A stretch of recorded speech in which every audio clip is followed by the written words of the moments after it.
છોટાઉદેપુર જિલ્લાના નસવાડી તાલુકામાં ડીએપી ખાતરની તંગી વર્તાઈ રહી છે। ખાતરની તંગીના કારણે મગફળી, તલ, મગ સહિતનું વાવેતર નિષ્ફળ જાય તેવી ભીતિ ખેડૂતોમાં સેવાઈ રહી છે। ખેડૂતો એક જગ્યાએથી બીજી જગ્યાએ ખાતર માટે ભટકી રહ્યા છે, પરંતુ દરેક જગ્યાએ તેમને નિરાશા જ સાંપડી રહી છે।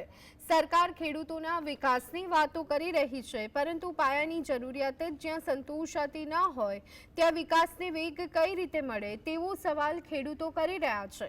છેલ્લા 15 દિવસથી ખેડૂતો ખાતર માટે ફાંફા મારી રહ્યા છે। તલનું બિયારણ બગડે છે, ખાતર પાછળ 2-3 કઈ પેલી બોટલો પકડાવે છે, ખાતરો બીજા કિલોના પકડાવે છે અને ખોટા અમને હેરાન કરે છે। સમયસર ખાતર નથી મળતું। અમે નર્મદા જિલ્લામાંથી આવ્યા અને ત્યાં હું ખાતર નહીં મળતું અને આ નસવાડીમાં આવ્યા છે અમે, પણ અહીં બી ખાતર નથી અને વાવણીનું બધું છે ને ખાતરના લીધે અમારે બધું અટવાનું થાય છે।